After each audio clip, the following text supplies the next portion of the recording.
Let me take one more drink of V8 before we fucking get here. Yes. Realistically, Mm-hmm. what do you think I would have to do to get a sponsorship from V8 energy drinks? Realistically. Like for the podcast? Not even for the podcast, Just for for me in yourself. particular. Me, be the person. V8 Energy, can you sponsor me, please? I drink a lot of you. Like, realistically, what do you think I would have to do? You probably have to like do one of those Twitter things where you DM them and you're like, what does it do? What do I need to do to get a year of V8 for free? And they're like, oh, you need like this many retweets, this many God, I likes. fucking hate those things with every fiber of my being, though. That's probably what you would have to do. Like, just give it to me or don't. You know I'm never gonna get 100,000 retweets. Not right now. Not ever. But V8 energy drinks, I think they're made by Campbell Juice. Sponsor me, please. Just me, the person. Not the podcast, just me, the person. Please sponsor me.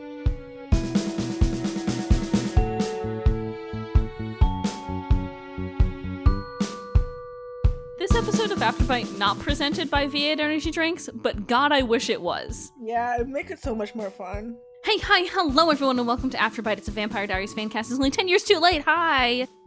I'm gonna do that intro quicker and quicker. I know I said that I would, but I'm starting that today. Yay. Good luck keeping up. Should we time it? I can do it. There will be a point where I hit a wall, and then we can start timing it so I can speed run the intro to our podcast. Got it. Cool.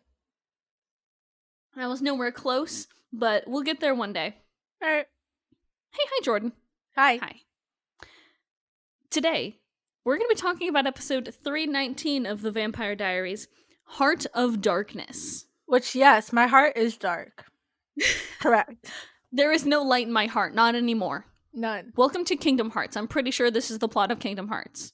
You want to know what happens in this episode of the Vampire Diaries, though? Because the Netflix description will not tell you.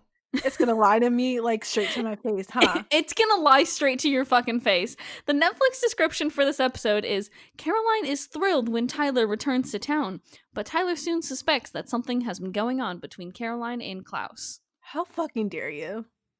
How fucking dare you? You try to, like, they're trying to distract me with this description. They're like this fun thing, this like cute little thing happens with Tyler and Caroline, and that's all you need to focus on. Don't focus on like the Delena stuff. And guess what? I was hit with it as soon as I started the episode. So you lied to me and then expected me to be okay with it, and I'm not. Look over here. It's Caroline and Tyler. And you're like, yay, Caroline and Tyler. I love them. And then behind you, right over your shoulder, is the oncoming threat of Delena. Oh no. And I'm sorry, but it's just, that's just what's happening, man. We gotta just deal with this. Yeah, let's pour one out.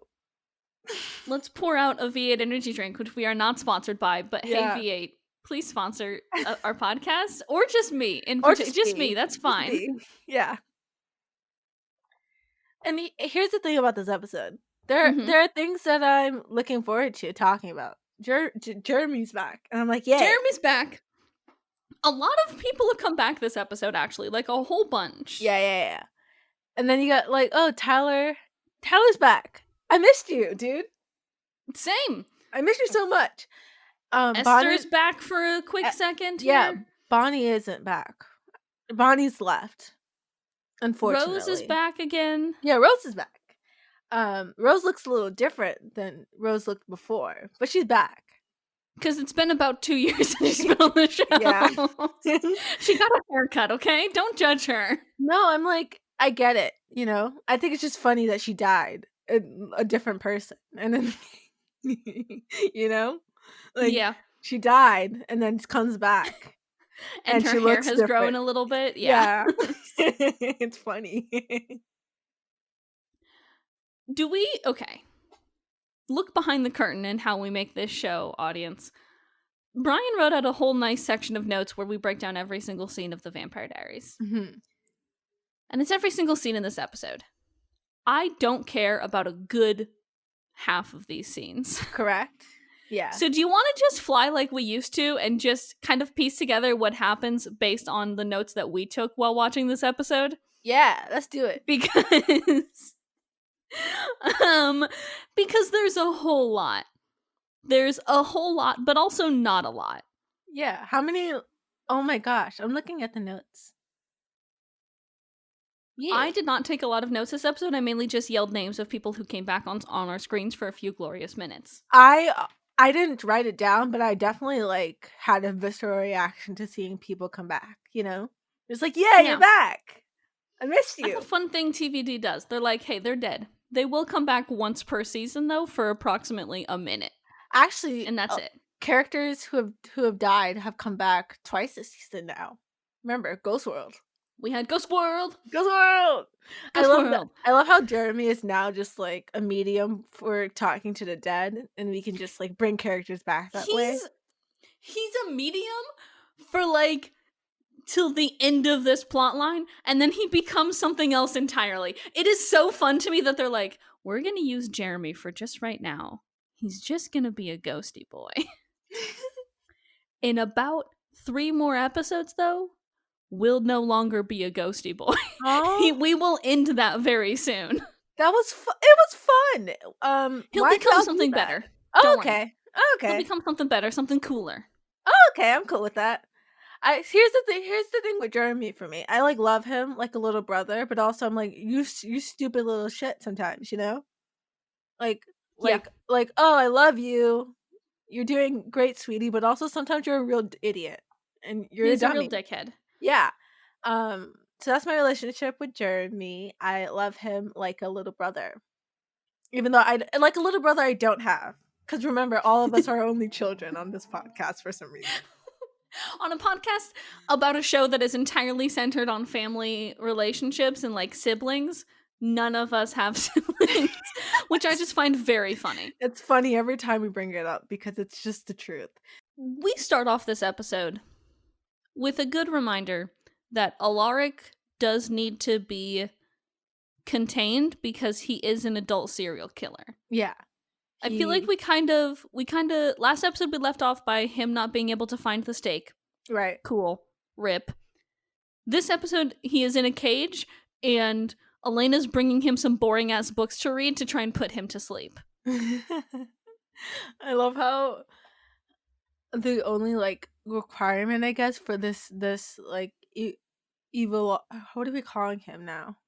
Evil Alaric. Because we're not calling him Delaric anymore. Delaric is apparently, we learned this on Twitter the other day, gang, that Delaric is apparently a ship name for Damon and Alaric, which is a cursed thing that we did not mean to invoke. However, mistakes were made. We called him Delaric for about a whole episode. Yeah. That was a mistake. Unfortunately, here we are having to, having to reckon with the decisions we've made. We'd like to clarify that we don't ship Delaric, and if you do, I have questions. But also, they're both shitty men, so maybe they're perfect for each other. Actually, yeah. Maybe they are. No, Alaric Saltzman isn't a shitty person. Matt Davis is a shitty person. Right. Remember, fuck Matt Davis. But, you know what I mean. You get it. Alaric is kind of a shitty person. Well, right now, bit. He is literally a serial killer, so yeah. But I mean, like, even prior to being a serial killer, like, getting, like, everyone he gets with ends up dead. That's really not his fault, though. True. He is an alcoholic, though. And like, hey, is Meredith dead? We haven't seen her in a bit. Is she dead? Did she die? I don't think she died. She didn't die, right? Is she on her way to death?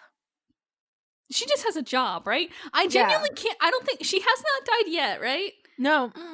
She almost died, but they saved her.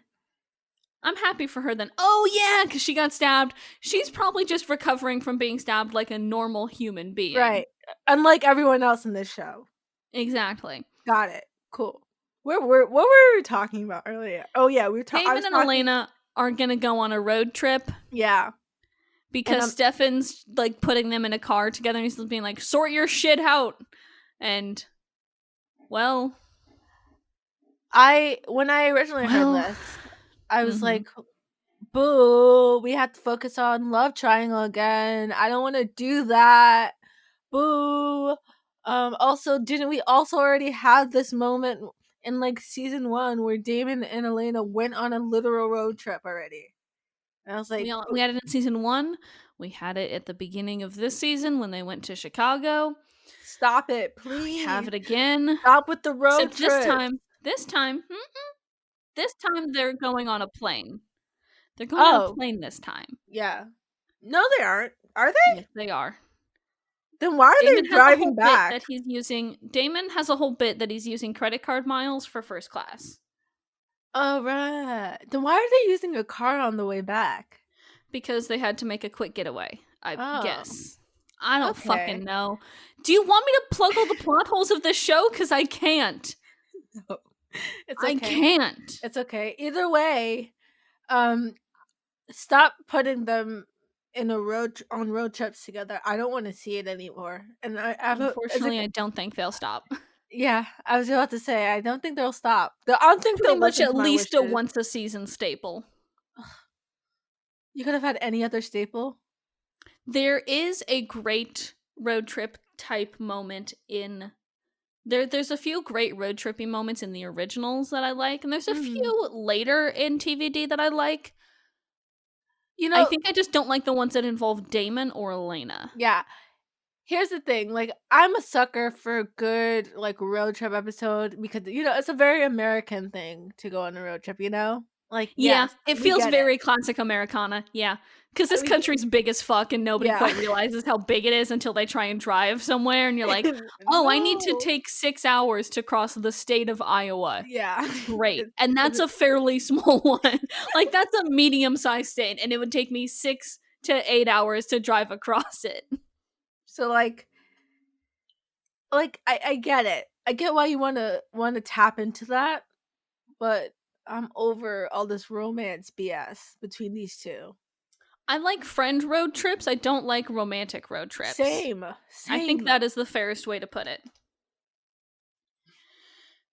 So Damon and Elena are going to Denver to pick up Jeremy because Klaus threatened Jeremy last time, in case you forgot, when he was trying to get Bonnie to do the spell. So they are going to get Jeremy and bring him back to Mystic Falls.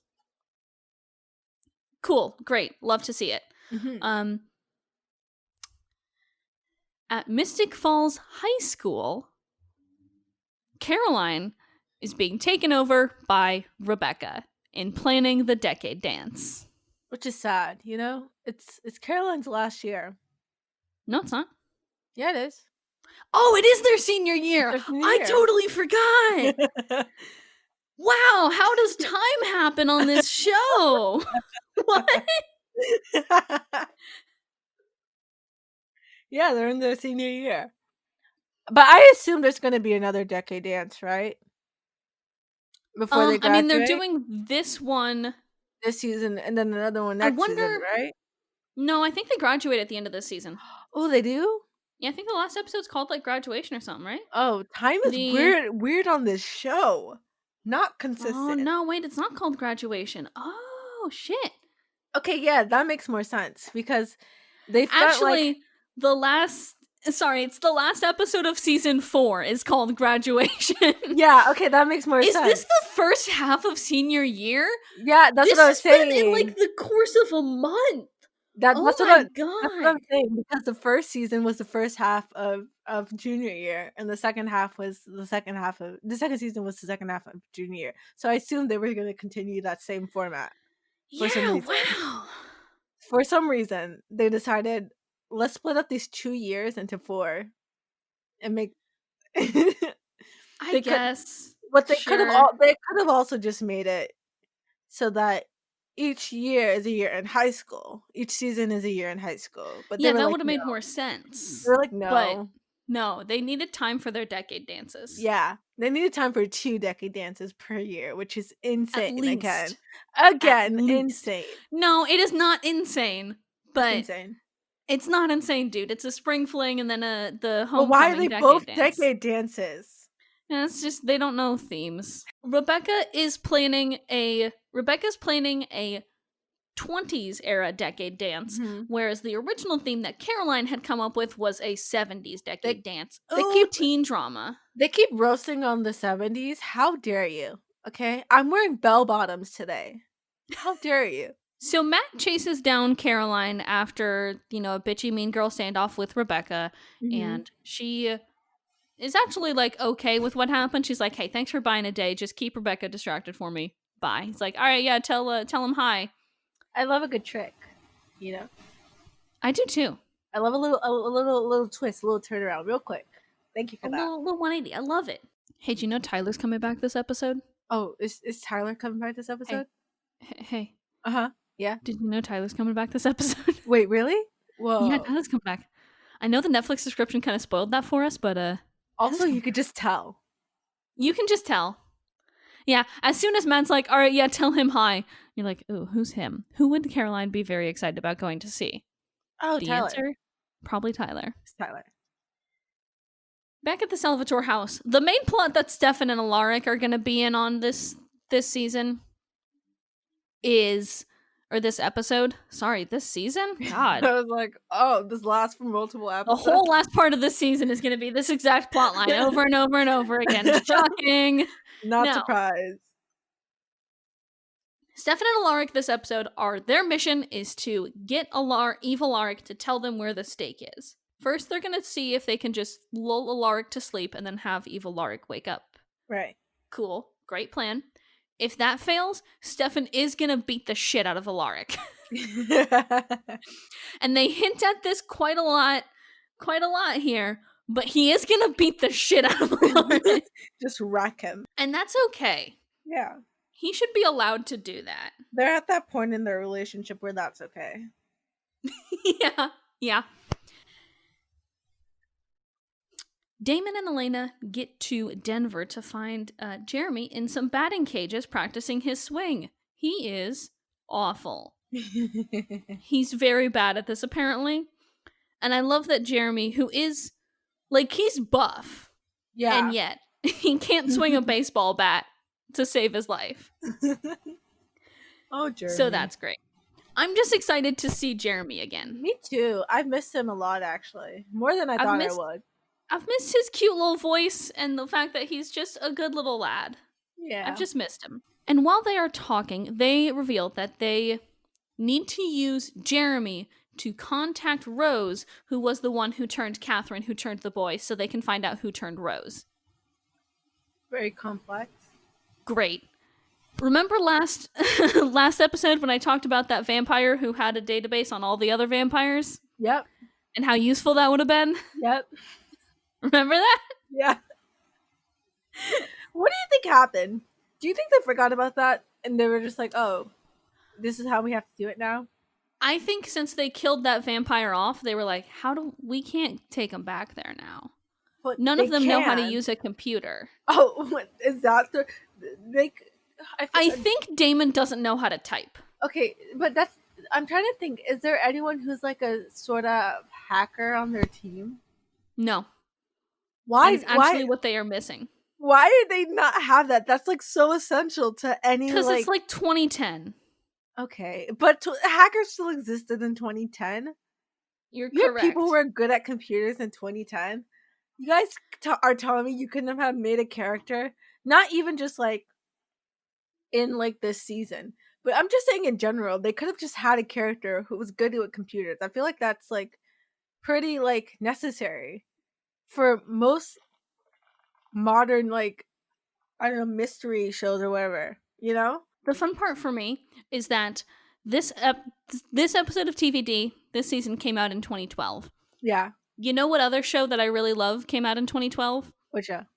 Person of Interest. Yeah, I was thinking it was that. Those are two very different versions of 2012. Yeah. just vastly different versions of 2012. Both were true. But... One is what's technology? What is that? Explain. And the other is there's a machine that wants everything you do. God, I love that Person of Interest. Fuck. I love how that's I think that's a perfect representation of our world, before Edward Snowden did the thing. What, the fact that there's a machine that watches everything that we do? Yeah. I The feel fact like that we live in a surveillance state and still do? yeah. What, the fact that... I feel like that's like a perfect representation of 2012, where there are like people who knew that, and they're like, yeah, of course, yeah. Yeah. And then there are other people who are like, what? And then there What are are you the talking Vampire about? Diaries kids. Yeah, Who are and they're like, they're clueless. I'm not sure about what everything. a phone is. What's Yeah. a phone? What's a computer? Do you also think maybe that's like a fault of the writers?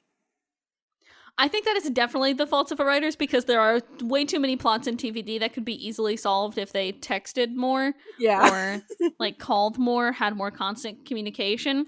It is just so funny to me to see the dichotomy of technology in 2012 TVD versus technology in 2012 Person of Interest, a very good show. It's kind of like, I feel like that's what you get when you have people who are like, what, in their 30s writing about teenagers.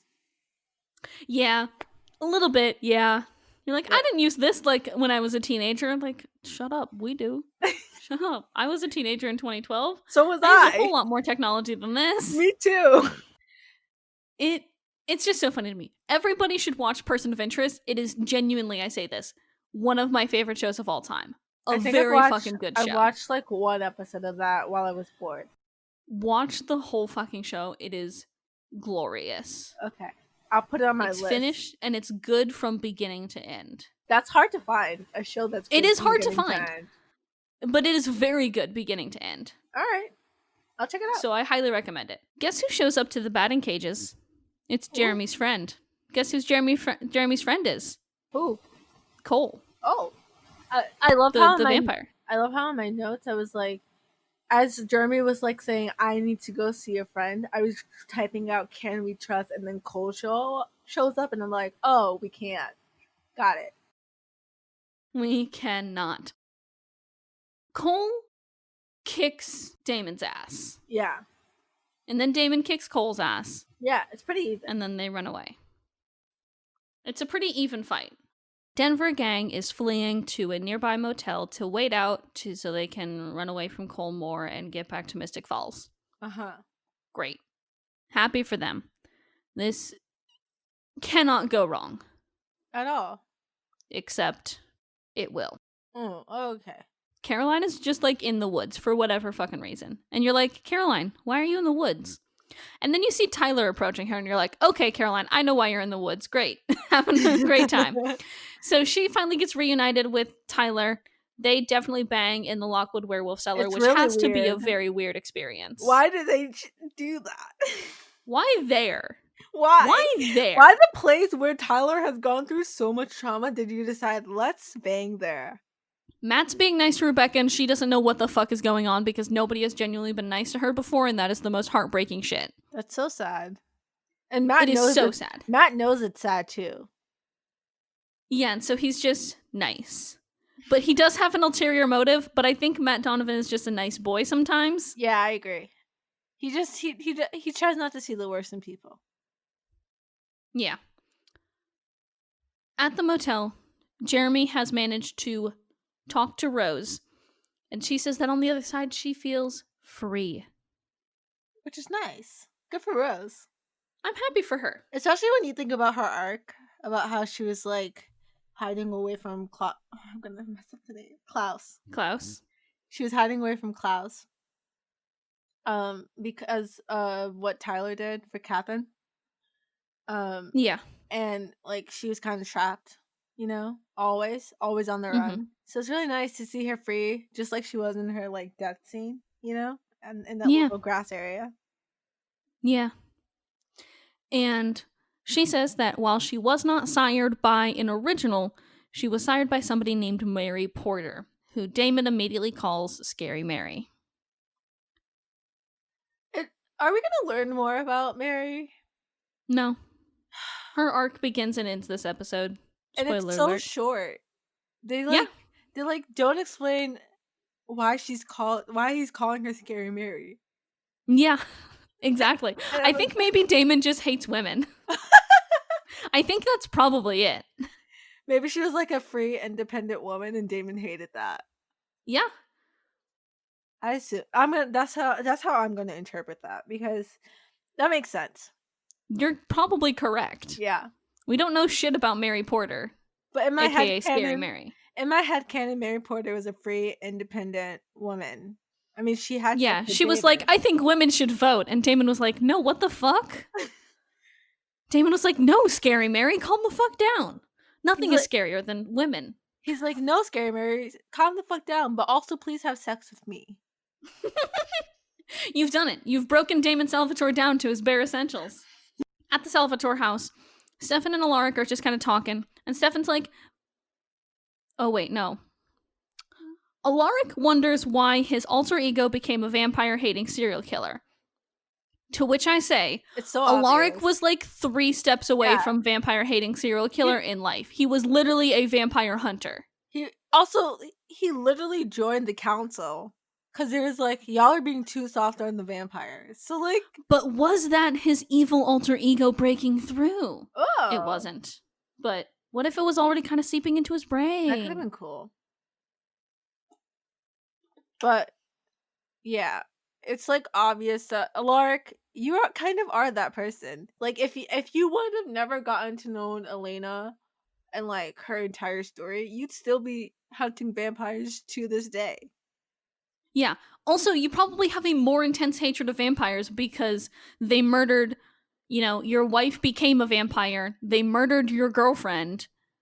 Like, you're kind of justified in that sense.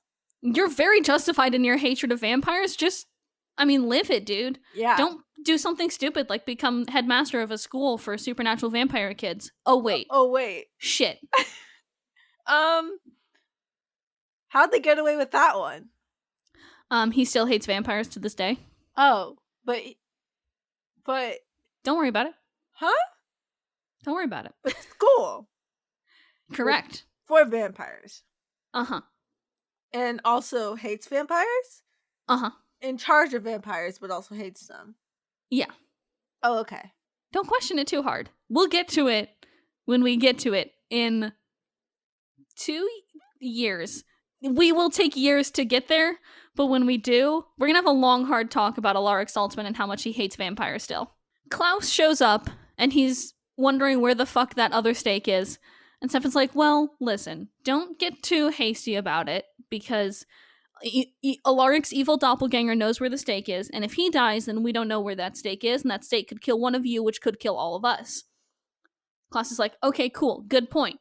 And then he knocks Alaric out.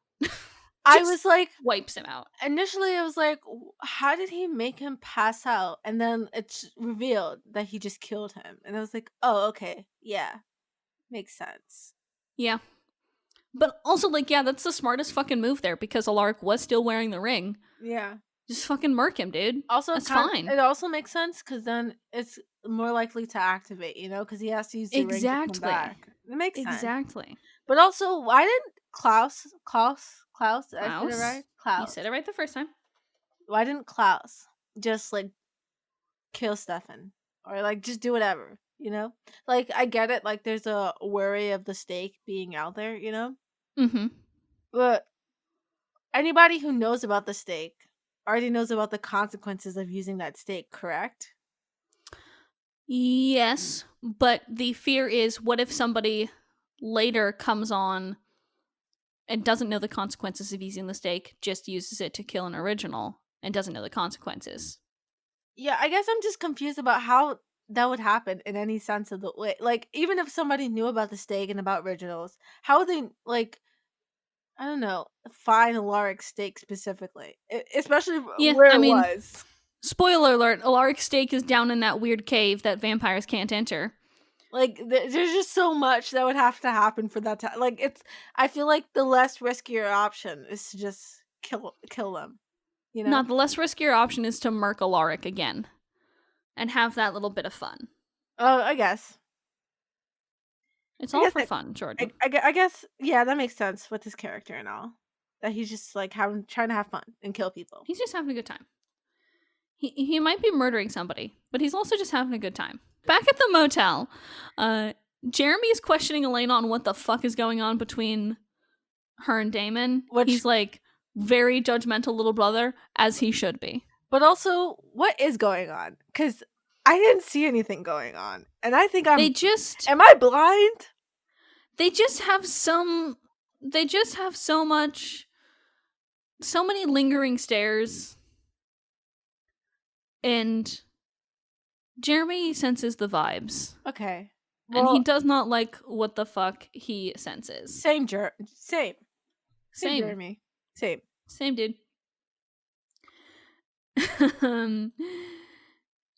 So Jeremy is us this entire episode. Jeremy's the audience surrogate this episode.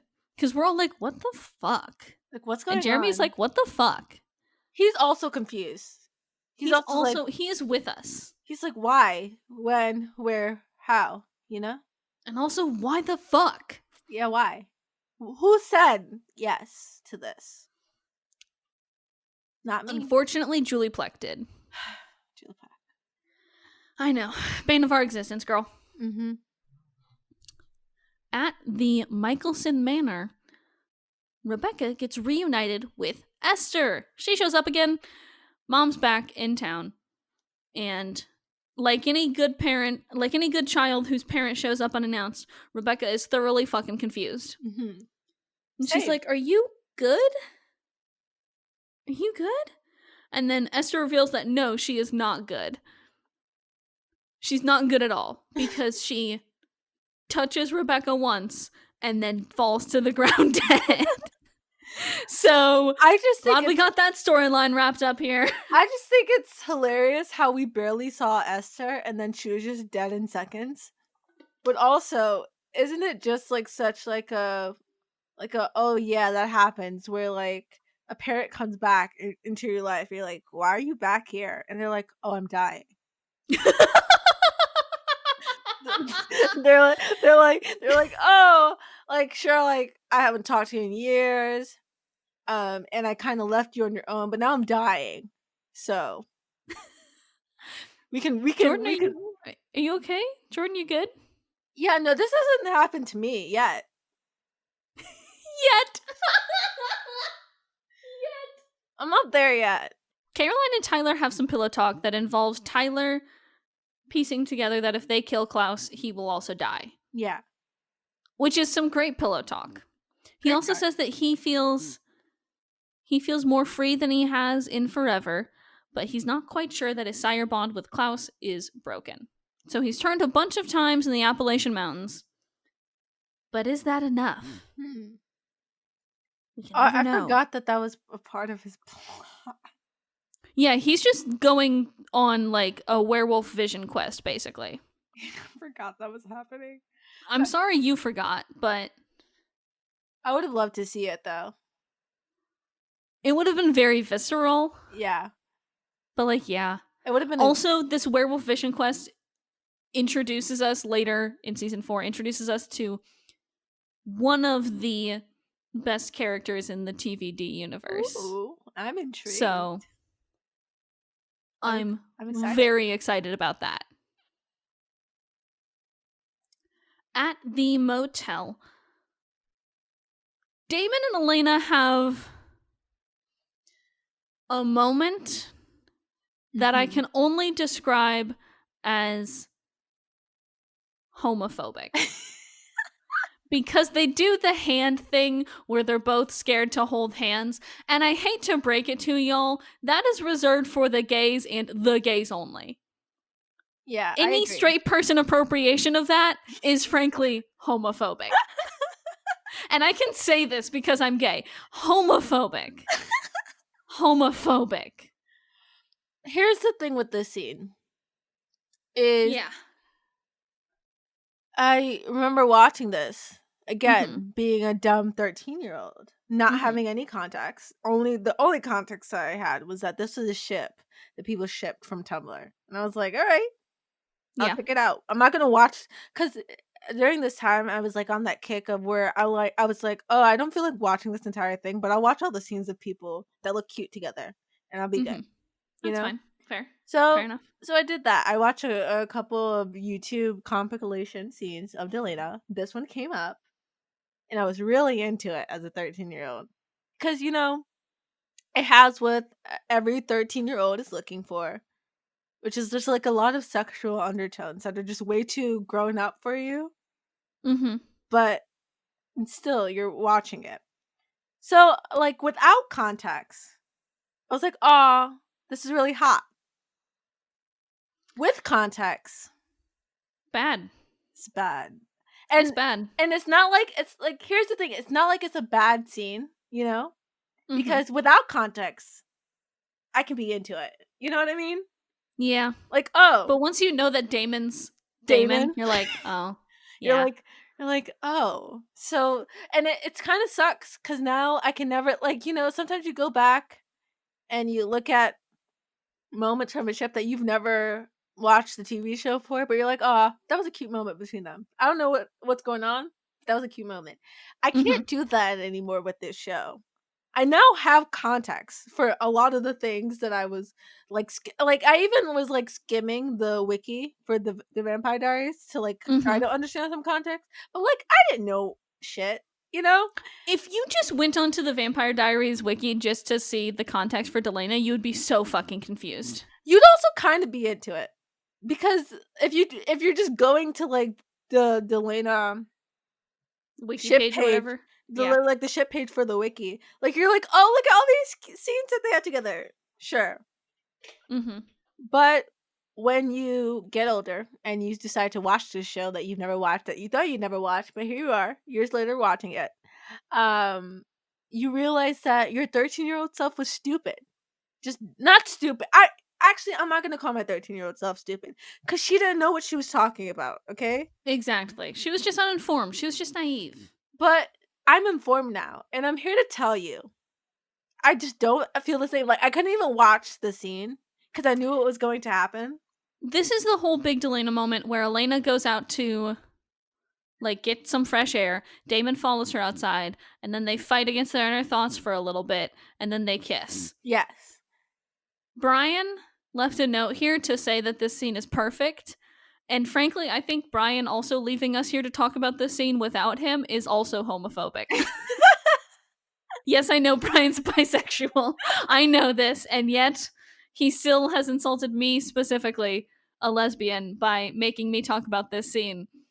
And I don't care for it. I don't care for this shit at all. I think I get what Brian is coming from. Like it's like a good scene, but it's like, a well acted scene. Yes, but with context, I can't get past the context. I hate it here. I hate it here so much.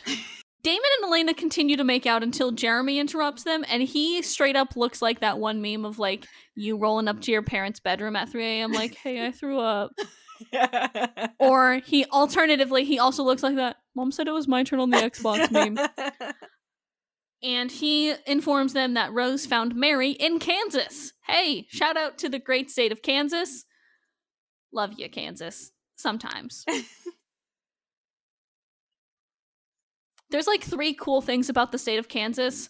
One of them is that they were a free state. The other one is that they made up a term called Jayhawkers for guerrilla fighting in the Civil War to keep it a fucking free state. And then the other is that they burned down the town of Lawrence twice to stay a free state. And I just think that's fucking hell. That's rad. Whoa.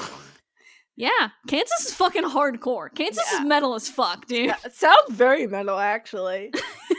At the Salvatore house, Alaric wakes up still himself. His alter ego's not going to come out while he's still wearing the ring because he knows that he'll just die and come back and that's fine. So, he takes off the ring and he's like, fucking punch me, dude. And then Stefan starts to beat the shit out of Alaric and God does it feel good. It's like, oh, what does that remind me of? It looks like a grown man punching a baby. It reminds me of like a scene in a movie where someone needs to look kind of like, I don't know, like beat up, Mm-hmm. you know, for like a certain reason, like they need to like for like a scheme or whatever. So Yeah. they ask the other person, they're like, hit me. They're fucking like, punch me. And they're like, I can't do that, dude. And then they like say something really mean to that person to get them to hit them. It feels like that. Except, you know, Alaric doesn't really say anything mean yet. He just is like, hit me. And then Stefan does. He's just like, kick the shit out of me. I'm like, okay, perfect. if this is the thing I have to watch, this is the thing I have to watch. Because you don't often get to see Stefan. We've seen Stefan lose his shit a lot this season. Mm-hmm. Yeah. This has been a bad season for Stefan overall. Rip, honestly, let's just take a moment to remember season 1 and season 2 Stefan. Just season 3 Stefan has been through a lot. Yeah. So he's been on a pretty permanent bender for most of season 3. I felt really bad for Stefan this entire season. He's had a rough go of it. But now, this is Stefan fully in control. And Stefan is choosing, of his own volition, to beat the shit out of Alaric Saltzman. And I'm like, yeah. Valid. Yeah. We'll just kind of finish up this fucking... This fucking storyline here. Because it kind of cuts back and forth between this and Mary Porter's house in Kansas. Yeah. So, Stefan and Alaric are fighting. And Alaric begins to bleed. And Ripper Stefan begins to come out. And Stefan's trying to back down. But, you know... Alaric's like, nah, man. You're gonna beat the shit out of me fair and square. And so Stefan yeets him across the room. And it's a great moment because then he stands up and evil Alaric is finally here to play, ladies and gents. It's really good. It's very good. As much as I hate Matt Davis, his acting this episode was very good. It's pretty good. Stefan is about to murder evil Alaric. And then evil Alaric reveals that the stake is in the cave where no vampires can enter. Great hiding spot, Alaric. How did you plan to get that stake in case of an emergency? Hey, Alaric. How'd you plan to get that in case of an emergency? I don't think evil Alaric was thinking that ahead. Then we go back to Mary Porter's house in Kansas. Damon and Elena head inside, and Jeremy is still giving them like, okay, you guys just gonna go make out some more or some shit? Because he's a dumb teenage boy, and I love him. Teenage boy brothers! I love this annoying little brother so goddamn much. They head inside the house. They reveal, sort of have a little moment here where they're talking about how Mary Porter is a fucking hoarder. Rip. And her house does look like a goddamn mess. It does.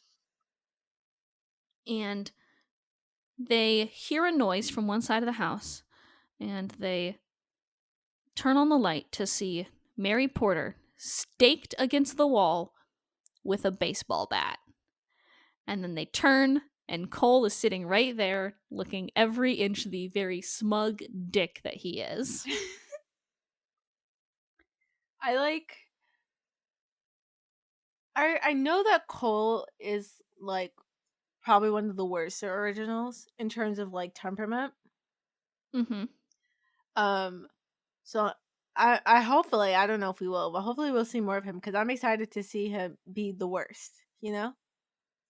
I feel like we've gotten a lot of Klaus. I don't know why. Say it right. I don't know why my brain is doing that today. You were on a pretty good streak here for a while. Yeah, I think it's just I'm tired, so I'm not sure if I'm gonna say it right. But we already seen like a lot of Klaus being kind of the worst, and you're like, oh, him, you know. I want to see if Cole is worse than Klaus, because that'd be interesting. Like, how much worse can you get as a villain? This and the next season of CVD are very deadly to the originals. But it's about fucking time. It makes sense. It's time for them to be kind of like be taken down. They've had their millennium. Yeah. In Mary's house, though, Cole reveals that Mary was an original groupie, and that really she could have been turned by any one of them. And now that she's dead, they will never find out who she was turned by. So, Damon and Cole fight a little bit, and Cole just kind of leaves at this point, doesn't he? Yeah, he just fights them and then gets out, yeah. He just leaves. And I honestly love that. In and out. He's like, Short, sweet, to the point. He was like, I came here with a task and I did it, and now I'm gone. Goodbye. He also says, I wanted to point out this to you because when Damon and Cole make eye contact the first time, Damon just says, you. And Cole's just like, me. And I love that finally Damon's like, I've got the power of God and anime on my side attitude is finally echoed in another character, you know? Yeah. Where he's like, oh, it's fucking you, dumbass. He's like, it's me. Hi. I love Cole. Damon and Elena have another argument here. And Elena's like, you know, I don't know if I have feelings for you because you sabotage and lash out at everything. He's like, well, I'm not gonna make this easy for you, and you need to figure that out for yourself. And I'm here like, what? Huh? Like, so what? Like the reason why Elena doesn't want to be with Damon is because he's so like irrational and unpredictable and just it's not a good person, you know? he sabotages everything good. Yeah. And every time he has the potential of doing the right thing and just being the bigger person, he's like, actually, this affects me personally, so I won't be doing that. And it's annoying, you know? So Elena's right to not want to, like, I understand maybe like being attracted to someone, but being like, but you're toxic as fuck, so why would I want to be with you? Like, I don't care if they're like, that's what I don't get about this.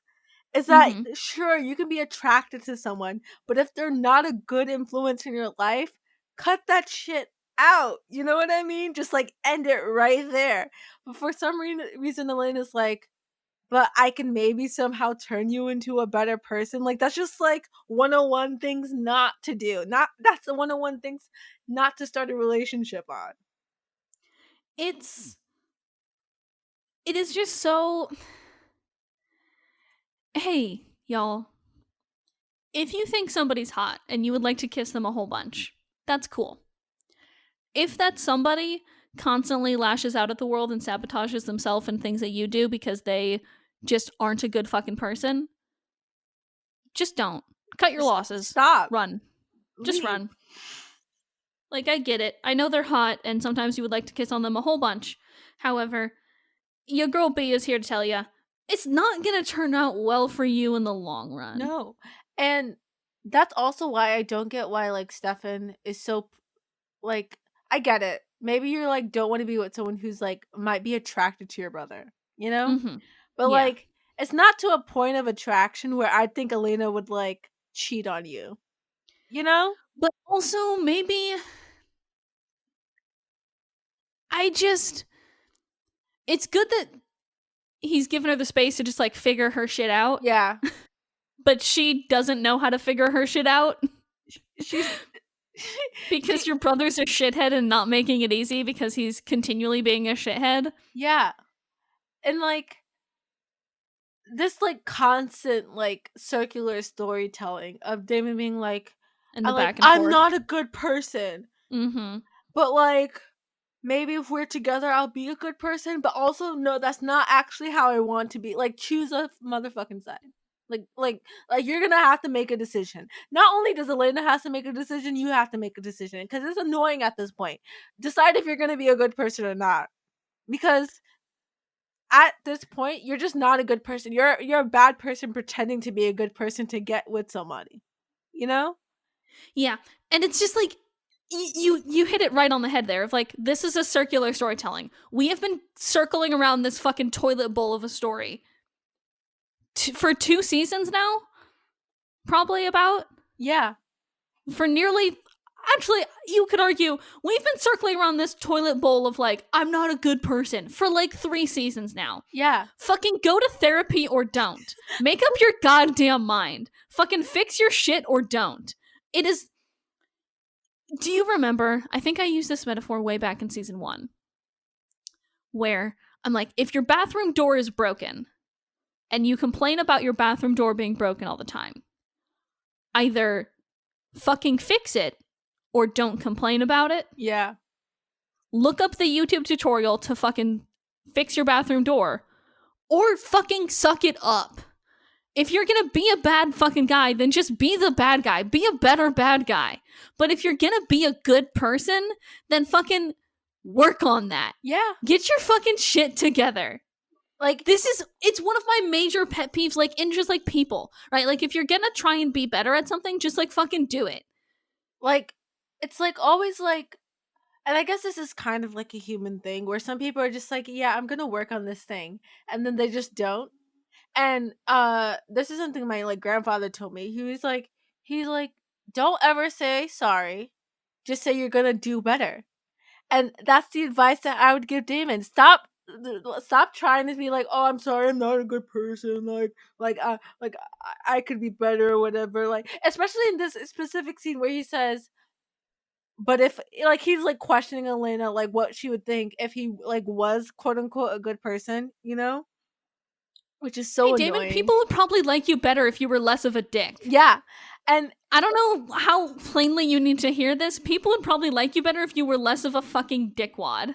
right. So like, just like either do better, either just be like, okay, I'm gonna be a better person. Like it doesn't even have to do with Elena. Like I personally want to be a better person because I don't want to be an annoyance, a nuisance to everyone around me, or just I like don't want to keep up these unhealthy habits. exactly, Like, it's or for you. It's for you and it's for all of us, but it's also mainly for you. like just be a better person because you want to be. And like they want to so badly make Damon into like this like bad person who gets a redemption arc, but he doesn't get a redemption arc because he doesn't want to be better for himself.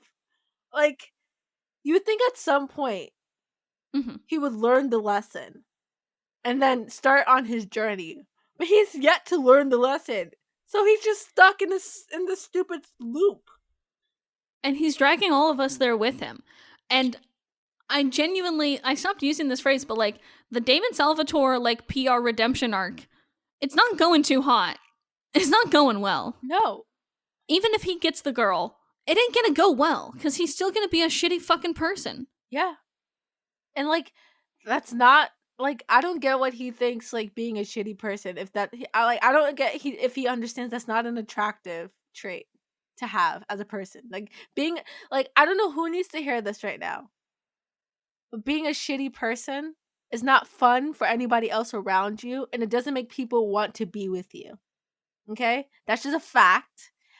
Get used to it and then realize you need to be a better person or no one's gonna want to be with you unless like there's like I feel so bad for Elena because I just know that she's like a damaged teenager and therefore I can be like angry at her for like continuing to go back to Damon for some reason when she knows he's just not a bad person, he's like not a good person, but also like at the end of the day she's like gone through a lot and like maybe she just doesn't know right from wrong and like I get that like she's lost all of her parental figures basically.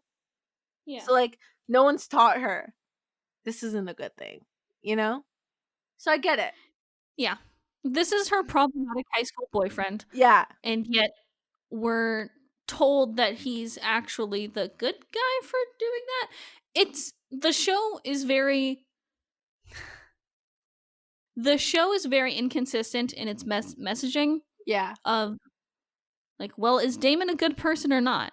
Okay, so he did this good thing. Does that mean he's a good person or not? Oh my gosh. Well, he did this bad thing. Like, the fact, fucking make up your mind. The fact that in like the scene prior where like they like make out or whatever, the fact that they're using something that happened a season ago to try to make Elena change her mind about Damon is insane to me. Like, so you guys couldn't even think of something that happened this season. You have to go all the way back to a season ago to like find something that could be revealed to Elena to make her change her mind about Damon again. Like, what is that? And you know that they were holding that in their back pocket, and they're like, "Wait till we bring this up. Wait till we bring this back. It's gonna be fucking great." And like, no, it's not, because nothing great has happened since then. And like, again, this is why, even though the scene between them of making out, whatever, was like good without context, with context, like I can't justify it because it sucks. Because like I would love for Damon to just be a better character. You know? Like I would appreciate that so much. Like you do. I feel like they think I enjoy hating on Damon. I don't enjoy this. This actually upsets me. And like I would love to be able to root for the main couple of the show, but I can't because he sucks. Yeah, like I wish I liked Damon so bad, but I don't. And there is, far in the future, there is a time in which I do like Damon. Yeah. That is far in the future. It is wild to me. It's like, okay, and you might have a similar critique with Klaus once we get to the originals, because they do something very similar with Klaus, where they kind of, but they don't circle the toilet bowl as much. Mm-hmm. He has genuine growth in a bunch of little ways that make it very rewarding to watch. Mm-hmm. They managed to do that in like a season or two. We're on the third season of the Vampire Diaries. They have not managed this. And they aren't gonna manage it for a while now. Like, I think I don't like Damon until season 6. Oh god.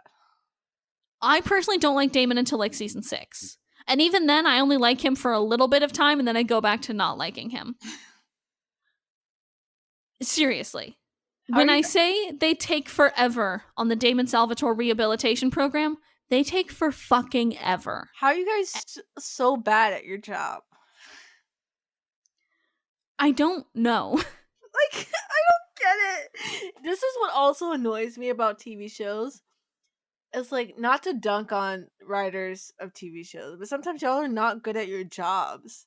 Like, there's so many, it's also not even like an individual writer's fault. It's just like sometimes there's so much that a TV writer doesn't have quite control over, and sometimes it's very hard to link these pieces together and get the character from point A to point C if the point B part is really weak. You know what I mean? Yeah, like, I also feel like that is the job of the showrunner, you know? Yeah. To make sure that those things happen so that Correct. there are no weak points, so that I as the viewer don't have to experience this pain, because you're supposed to be you're supposed to be telling me a story, and you're supposed to make Kevin Williamson and Julie Plec, I'm fucking coming for you both.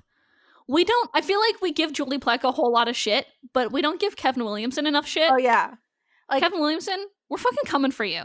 I know you were here. I know you okayed that conversion therapy storyline. I know you okayed this Damon storyline. What the fuck is up, man?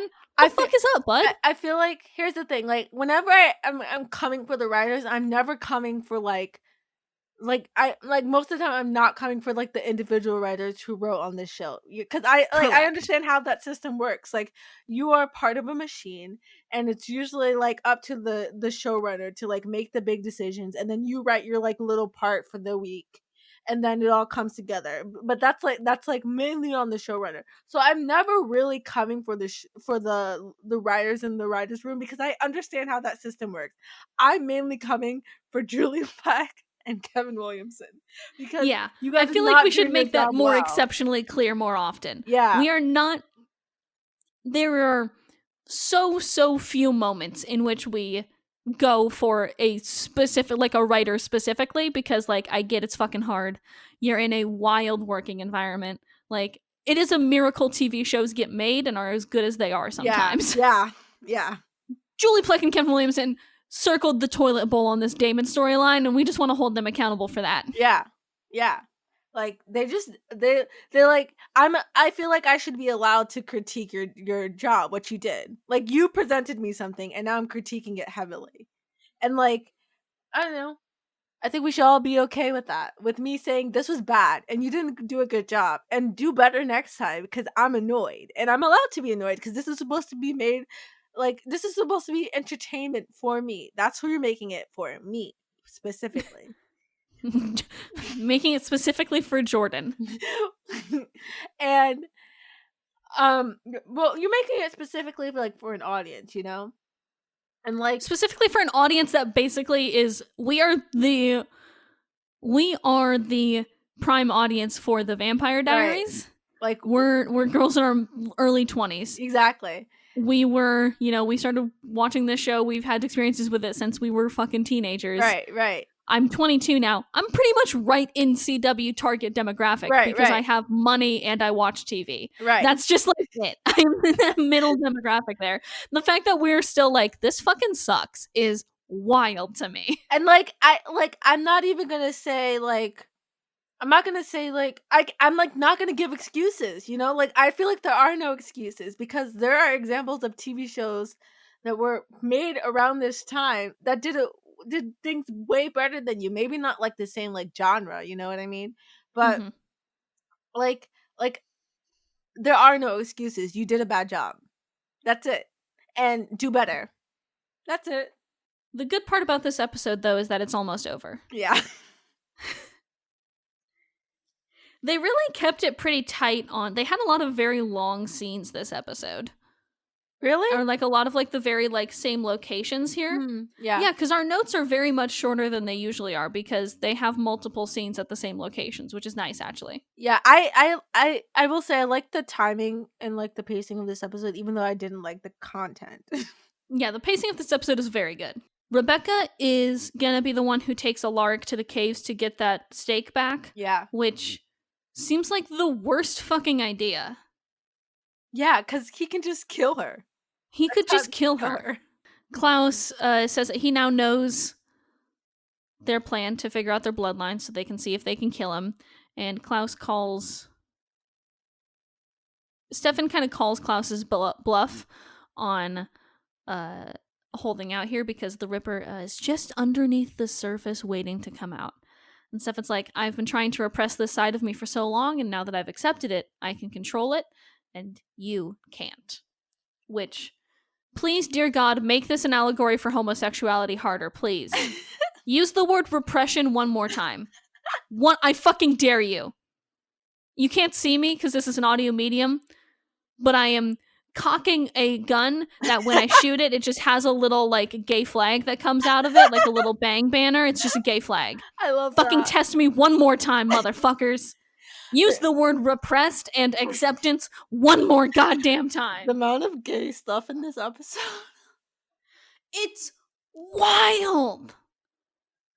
It is just wild. That's all we're going to say, because we need to move on.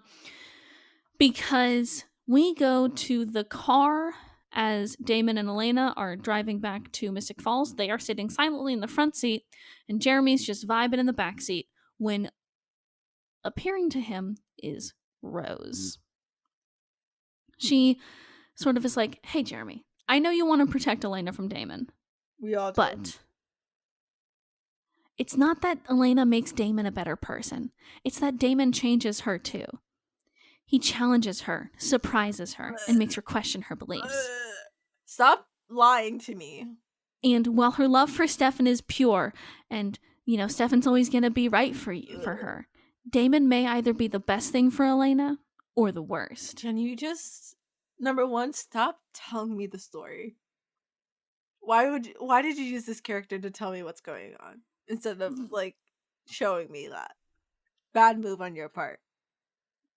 Number two, you're wrong. The thing is, if somebody describes your relationship as either the best thing to happen or the worst thing to happen, no in between, it's not a healthy relationship. Nope. You know? Like, But that's also, not healthy. But also saying, like, Elena... It's not only that Elena helps him be a better person. When you said that, I was out of it. I was like, no. I know.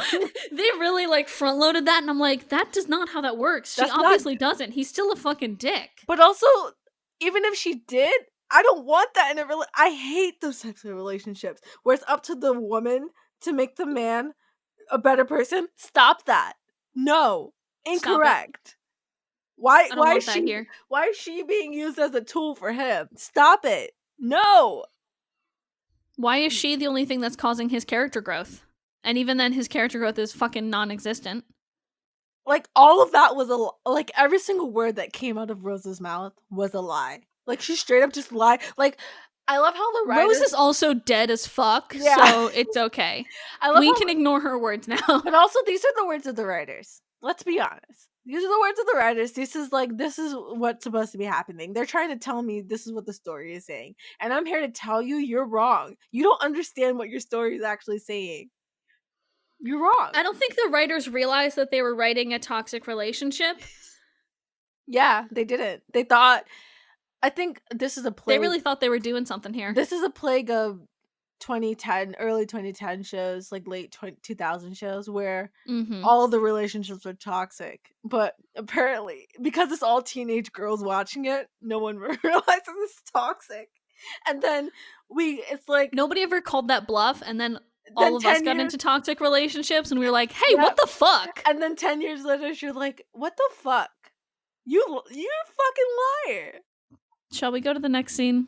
Yeah, we're almost done. The next scene is better, right? Well, it's at Caroline's house. Oh, it's that scene. Never mind.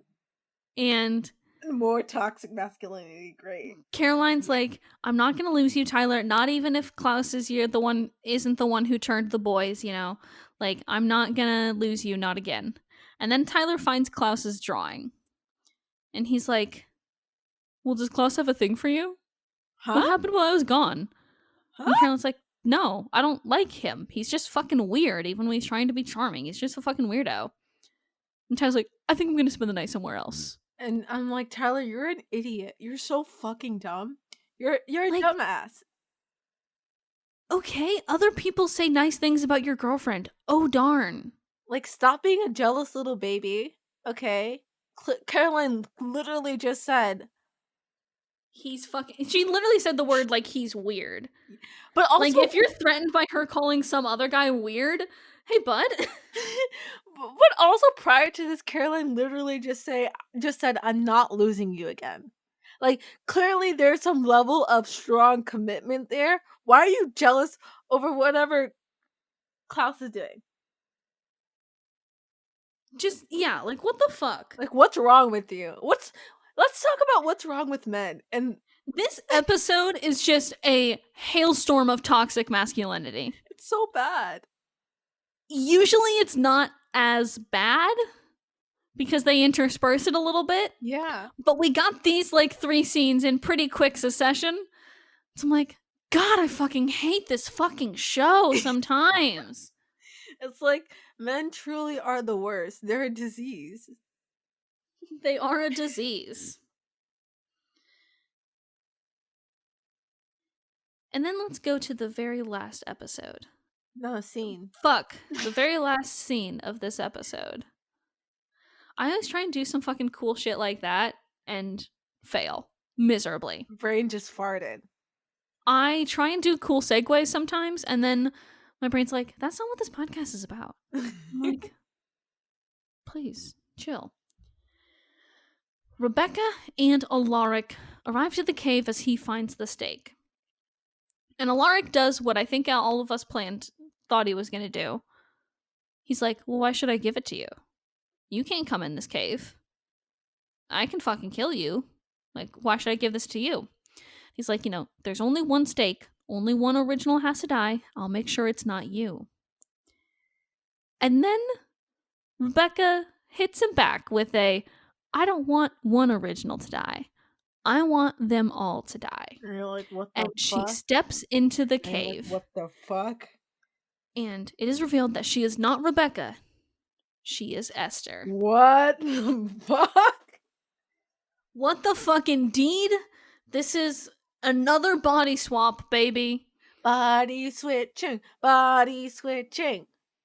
I think this is second time we've seen it in TVD because we had Klaus in Alaric's body for a while there. Yeah, which is fun. That was fun. Which was fun. This is the second time that we've seen it with Esther in Rebecca's body.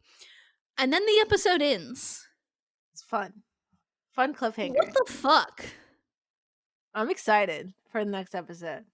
But just because of Esther being in Rebecca's body, everything else I'm not excited about them trying to end those storylines. The Alaric, Stefan, Klaus, Rebecca storyline this episode was the only good part of this episode. Correct. And just also, I will say, the first half of Tyler and Caroline meeting and reuniting. That was cute. The second half, where Tyler got jealous for no fucking reason, that was, bleh, that was bad. It's just men. That was mad. Men are just ugh. Bleh. So hey, Jordan, Yes.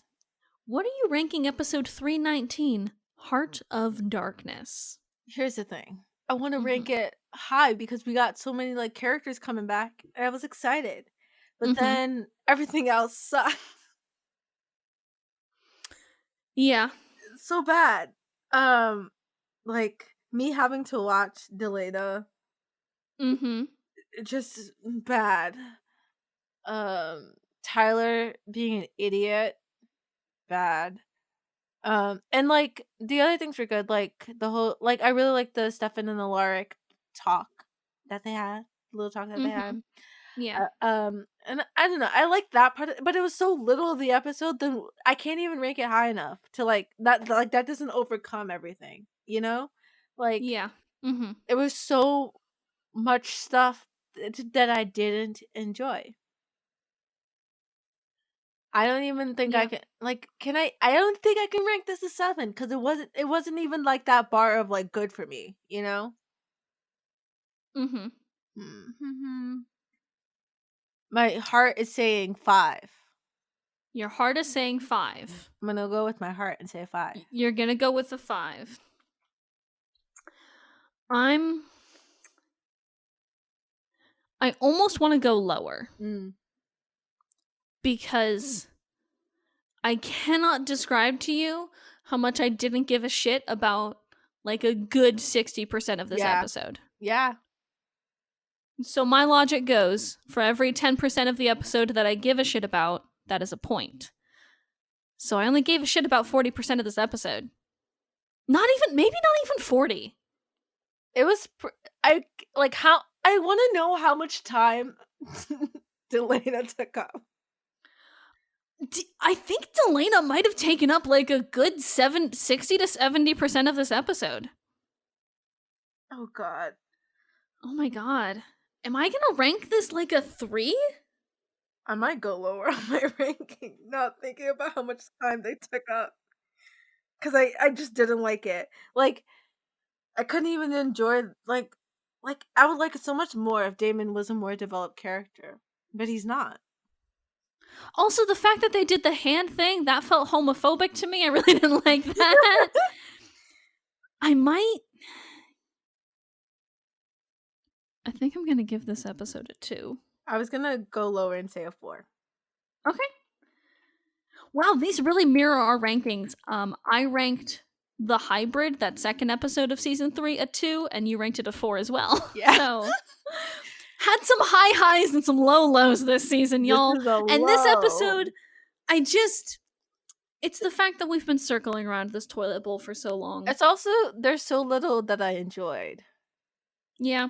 Like, it's like just this toilet bowl, man. Like it was kind of the sort of, it was kind of like the opposite effect of when it really went on in the episode, but like nothing happened, you know? And like, sure, this episode was like okay, but like also nothing happened. This is like, oh, things happened, but also I didn't like a lot of it. The things happening got overshadowed by all the things that I didn't like happening. Yeah. Which was that whole good section of Delena. And like, here's the thing. I feel like Delenas are gonna come for us eventually. I feel like that's fine. I feel like Delenas are eventually gonna find this podcast and then come for us because every time they're a huge part of the episode, we rank it low. And if you want to come for us, we are at Afterbite Pod on Twitter. You can leave us voice messages on anchor.fm/Afterbite if you really feel strongly. Please do so. We just really like. I mean, I think Brian's probably the only person on this podcast who can stand a little bit of Delena. I wish I liked Delena. Same. Because I wish I liked Damon Salvatore. Yeah, same. But the show has not made him any near bit of a sympathetic or likable character yet. And they won't for a very long time, maybe not ever. Like, I wish I liked it, Delena's. I'm sorry. I personally wish I liked Delena especially because of the fact because I know that they have good scenes together because I've watched clips of them together. You know what I mean? And it's not like Ian and Nina don't have any chemistry. You know what I mean? Because they have chemistry. So, like, they have, like, things that could work in their favor. But because Damon is such an asshole and is, like, the worst, I genuinely cannot, like, find it in myself to enjoy any scene that they have each other until they fix Damon's character. And I think that's saying something because, like, a whole let's say, like, almost a decade ago when I was watching this when I was watching clips of them from the show, I was into them. I was like, I don't understand why people don't like them together because they, like, obviously have chemistry. Like, they're, like, a good chip. The reason why they're a bad chip is not because they don't have any chemistry or that they're not, like, a good pairing together. It's because Damon sucks as a character. And I can't get past that. It's like, it's that bad. Like, I can, like, sometimes when you watch something, there's, like, someone who's, like, character who's, like, unlikable, but unlikable in, like, a good way. You know what I mean? Like, sure, you're kind of the worst, but also you're a little bit funny, you know? Or, like, oh, you're the worst, but sometimes you show, like, a more, like, romantic side that a lot of people, or a softer side that a lot of people don't get to see. Damon barely ever does that. So how am I supposed to root for him and Elena? How am I supposed to like him? Like I said, I wish I liked them because I know that, like, they have good scenes, they have good chemistry. I just don't. Yeah. Because it doesn't do anything fun for Elena's character, and Damon's character is about as interesting as garbage. It's a garbage bag. And it's not even one of those good smelling ones. It just smells like garbage. Yeah. Who's the MVP for this episode, and why is it Jeremy Gilbert? Oh, we have to give it to him. He's all of us. We have to give it to him for, like, just, like, hating on Delena as much as we do. Exactly. Like, because I also feel like this is just not a good episode, so we're gonna give it to someone for a stupid reason. Yeah, and that reason is Jeremy is the mom said it's my turn on the Xbox meme, therefore I love him. Yeah. He deserves it. He got to come back this episode, so he deserves it. Yeah. I just like him, and he's back now, so therefore he's the MVP. Yes. This is his first MVP appearance this season, actually. It's really sad that it took this episode, but we still appreciate you, Jeremy. Jeremy, I understand what you're doing for us, and I love that for you. Thank you so much. You're taking one for the team. He really was, being the one having to, like, firsthand witness Delena make out. Ugh. Yeah.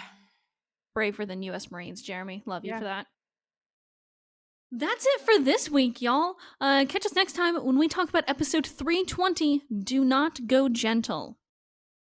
Which is a very good title for an episode. Yeah. I love that. That is episode 320. We're going to be done with season 2 in, like, a week and a half. Yeah. We're going to be done with season 3. I guess we'll start kind of talking about it now. Just a quick housekeeping thing. We are going to be taking a little bit of a break between season 3 and 4 of Afterbite. We will have some new content on it, but we're kind of going to be taking a little hiatus here so we can just kind of get our shit together and take a little resting time because we've been going at 100 miles an hour to make this episode the best it can be.